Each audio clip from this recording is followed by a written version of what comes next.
orang tua Pak James itu sebenarnya tanpa tanpa langsung gitu, secara nggak langsung Mm-mm. kita itu bisa mengukur gimana sih dulu orang tua membesarkan anak ini.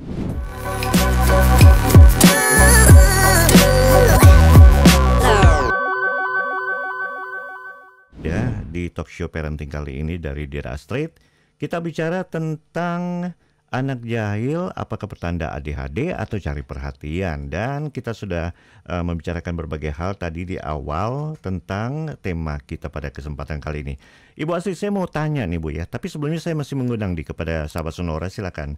081211292200 untuk Anda yang akan berpartisipasi. Anda ingin bertanya tentang hal ini, mungkin ada di dalam keluarga Anda atau mungkin tetangga Anda atau mungkin teman-teman Anda yang mengalami hal ini. Apabila Anda ingin mendapatkan berbagai informasi terkait dengan tema kita, anak jahil, apakah pertanda ADHD atau cari perhatian, nanti berbagai hal yang disampaikan Ibu Astrid ini bisa Anda sharing ya, bisa Anda beritahukan kepada keluarga ataupun teman-teman Anda yang mungkin memiliki anak-anak seperti ini.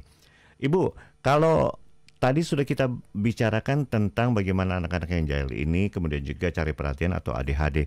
Bu, saya tanya nih Bu, kalau misalnya udah nyerah nih, ya udah nyerah nih anak, orang tua udah nyerah nih ya, sampai katanya misalnya gini, dia sudah melakukan hal yang termasuk keras terhadap anaknya tapi nggak jera-jera gitu anaknya. Atau mungkin anaknya ini melakukan berbagai hal yang dapat dikatakan sebagai ini berbahaya tapi tetap dilakukan. Nah, orang tuanya marah, kemudian orang tuanya mungkin kasar seperti itu. Nah, pada saat ditanya gimana, udah nggak bisa, udah memang udah apa betul-betul sudah nyerah gitu, nggak bisa, udah istilahnya fatal lah untuk bisa untuk menasihati anaknya lagi. Apakah harus begitu Bu ya orang tua? Enggak, kalau kasusnya sampai kayak gitu, Mm-mm.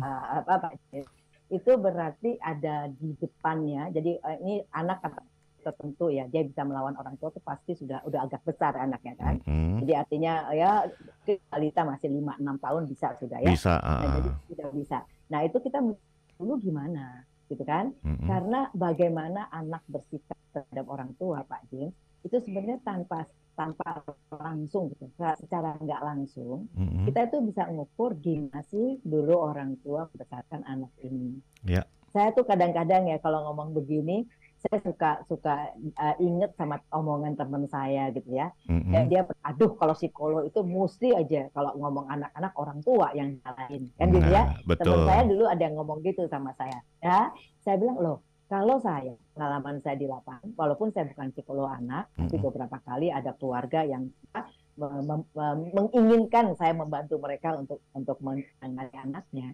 Saya sampai punya kesimpulan Pak James. Mm-mm. Kalau anak umur 10 tahun ke bawah itu perilaku yang kayak tadi misalnya yang Pak James sampaikan, ya sangat agresif, orang tuanya nyerah, maka yang akan saya konsultasi bukan anaknya Pak James, tapi Hmm. bapak ibunya. Ya kan? Ya. Itu kan berarti bapak ibu itu kehilangan kontrol terhadap anaknya.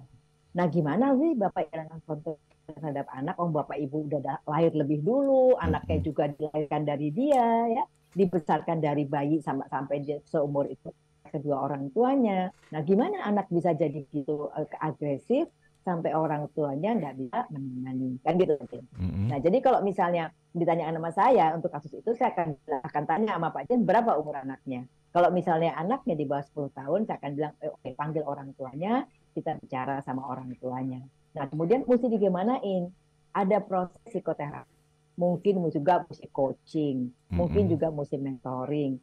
Yang membuat orang tua ini seperti belajar kembali bagaimana sih seharusnya melakukan proses parenting itu. Karena anak kalau sampai bisa seperti itu, kalau orang tua sampai bilang ampun, ampun nggak sanggup lagi, ya saya tanya kan besarin siapa? Kenapa bisa jadi begini?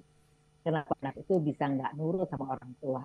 Nah, Ya. memang zaman sekarang beda ya Pak Jin dengan zaman dulu. Mm-mm. Kalau kalau orang-orang di atas generasi saya gitu ya, jadi bukan di generasi saya, atas dari generasi saya itu bilang gini, kalau bapak itu udah gitu ya, udah takut ya anak-anak gitu kan, Iya. gitu kan kalau zaman dulu ya. Heeh. Atau bilang denger kakinya jalan aja semua apa, siap barisan gitu kan ya. Nah Kalau itu sekarang berarti beda, terlalu Bu. ekstrim. Bapaknya juga juga gitu. Nah, itu. Nah, kita lihat kenapa begitu. Nah, barangkali zaman kakek saya itu, gitu ya, kakek itu, orang tua memang terlalu dominan, terlalu otoriter sampai anak jadi takut, kan gitu Oke. ya. Sementara orang tua sekarang ingin memakai gaya parenting yang lebih bebas, yang lebih menyenangkan, gitu. Nah, tapi sebenarnya Pak Jim tetap aja harus dua tadi itu, memberikan kasih sayang dan memberikan batasan. Kan gitu ya. Cuma caranya nggak seperti orang tua zaman dulu kan gitu kan. Caranya lebih terbuka, caranya dengan melibatkan anak, bersama-sama dengan anak menentukan batasan itu kan gitu. Ditanamkan melalui kebiasaan, bukan Betul. dipaksa. Dan bertumbuh dalam proses dari mereka masih bayi kan gitu.